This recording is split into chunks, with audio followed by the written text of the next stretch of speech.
Okay, no? Happy Monday! Kumusta na nga pa pala,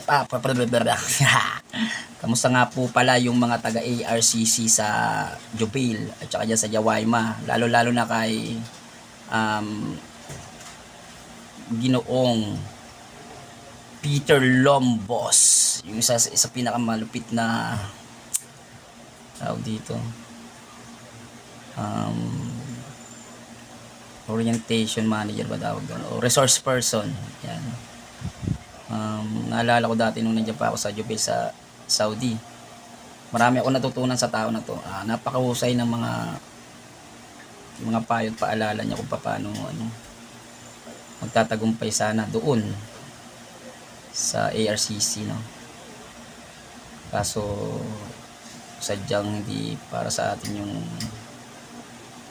tagumpay doon dahil tinamaan tayo ng pandemic, no?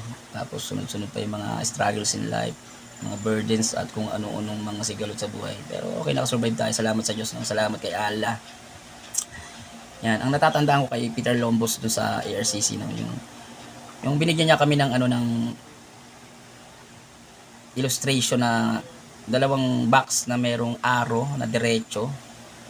Tapos isang magulo, tapos may arrow. No, parehas sila pataas. Ngayon pinataas kami ng kamay, sabi ni Peter Lombos. Mamili kayo, itaas nyo yung kamay na bipili rito sa A at B. Tumaas yung kamay ng marami sa sa A kasi diretso no. Yung isa magulo, pangit, no. Doon sa may B, kami dalawa lang yung tumaas. So nagets ko na kung bakit ganoon yun, kasi ang pagkakaintindi ko, yung buhay ng isang tao hindi magtatagumpay, walang buhay na na hindi nagdumadaan sa mga problema o struggles in life. So ibig sabihin, bago ka magtagumpay dun sa gusto mong makamit sa buhay, may mga pagdadaanan ka, no? May mga pagdadaanan kang mga consequences, may mga taong daraan sa buhay mo na magiging part ng life mo sa growing up mo. Kung paano ka magiging matatag, merong mananakit sa'yo, merong magbibigay ng happiness, merong magbibigay ng tulong, merong magbibigay ng, lahat sila ay nakakatulong, no? Eventually, lahat ng nakikita natin sa circle of life natin in this kind of situation, no?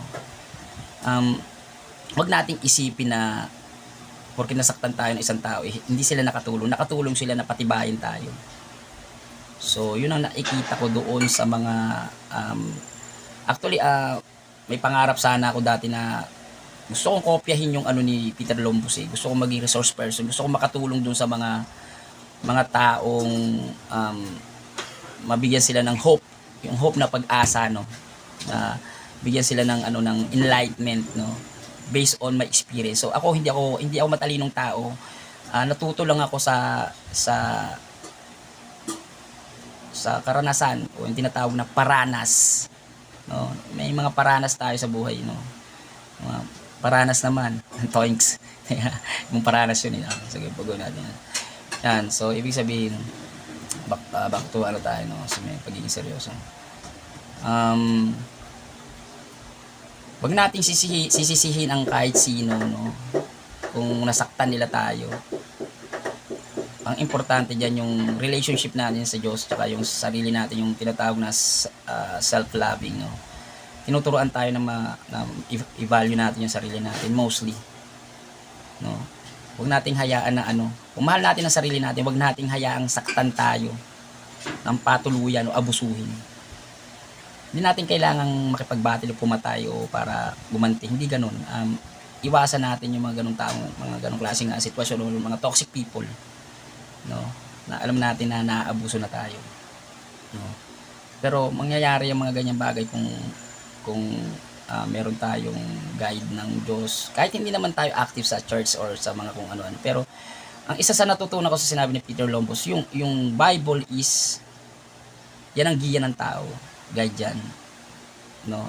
Kumbaga doon mo malalaman ang pagkanilalang mo bilang isang tao, kumbaga sa mga nabibili nating mga product or mga technologies. Lahat yan mayroong mga yan, may mga guidelines, may mga giya or may mga kung ano-anong mga features and yan, no. na pinapaliwanag sa iyo kung ano yung mga kaya niyang i-offer. Sa tao naman, Bible, no, yung pinaka-guide. So, nandoon lahat yung transparency ng mga taong nagkasala, nagtagumpay, at paulit-ulit na nagkasala. Hindi yun iniligay doon para mapahiya yung mga taong yung bagkos maging aral na paulit-ulit yung mangyayari sa bawat henerasyon ng tao depende sa kanya-kanyang kalagayan at panahon, pero it is related doon mismo, no, sa mangyayari o mag-occur doon sa hinaharap or sa future. So meron tayong giya, no. Medyo para sa akin kasi nung time na nag-ano ko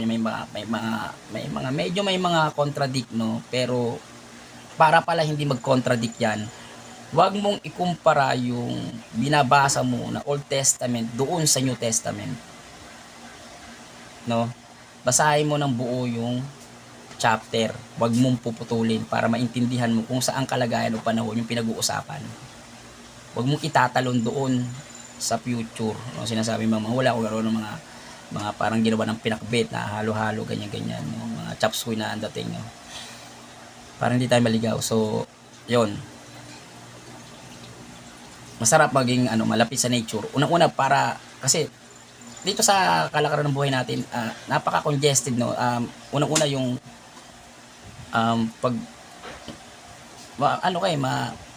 overwhelm ka o tinatawag na yung parang malulunod ka sa kung ano yung nangyayari sa buhay mo na parang paulit-ulit na lang trabaho, ganito ganyan, obligation, parang wala nang fruit of labor, hindi mo na napapamper yung sarili mo, parang ganoon lang takbo ng buhay mo, nagiging bitter, tapos konti lang yung kaligayahan mo, no. Parang doon na lang yung umatakbo yung buhay natin. May napansin ako, mag-pause tayo, no. Ano ba talaga yung needs natin tsaka wants? Isa pa yung sa natatandang ko sinabi ni Peter Lumbos. Ano ba talaga yung purpose mo? Bakit ka nandito? For experience? Or for money maker? O sabihin, talagang kailangan mo gumawa ng pera kasi kailangan mo mag-ipon ng pera para doon sa future na plans mo, no? Bumili ka ng mga kung ano-anong investment may kinalaman sa properties or what.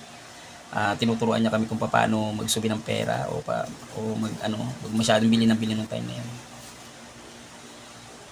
Bagamat hindi ko na na fully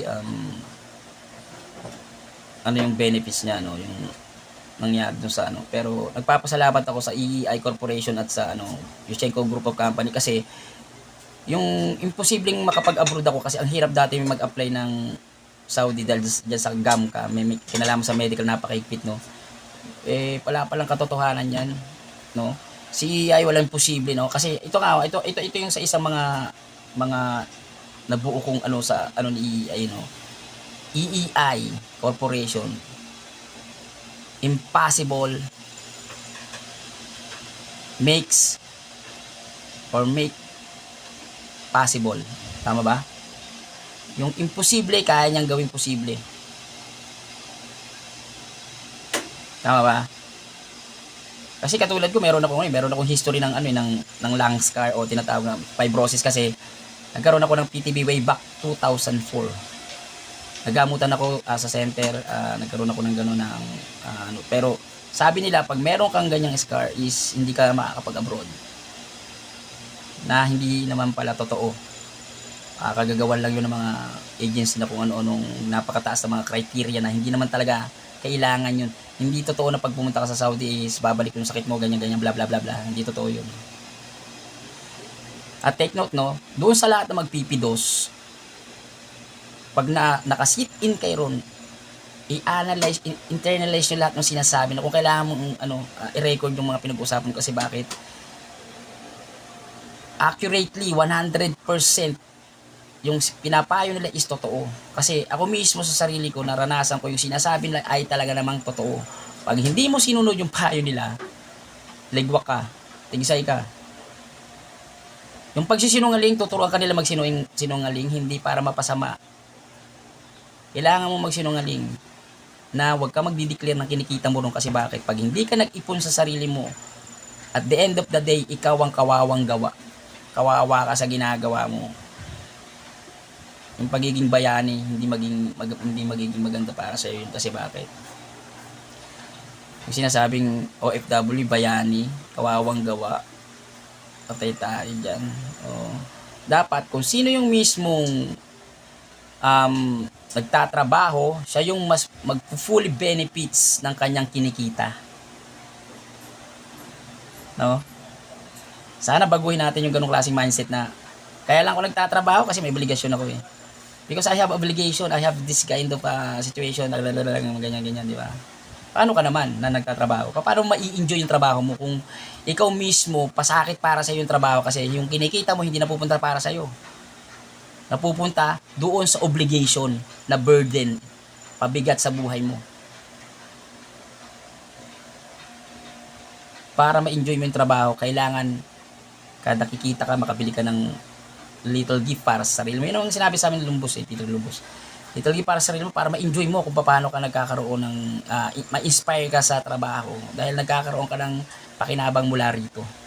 Nahigit na ikaw ang dapat na nakikinabang nito. Treat mo yung sarili mo, kumain ka ng masarap, huwag kang magigilty kung kumakain ka man ng masarap, naalala mo sila, parang hindi mo sila kasama, parang ang dating is, hindi ganon, hindi mo sila pinababayaan.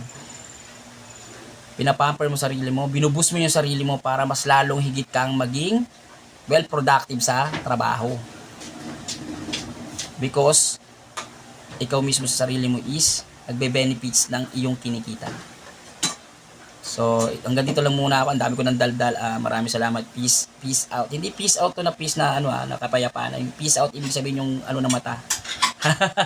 Baka maayos yung peace out. Ibig sabihin, tanggalin natin kapayapaan, hindi gano'n, no? Peace out. Ibig sabihin, kasi mag-end na, no? Parang gano'n, no? Sige, God bless us all.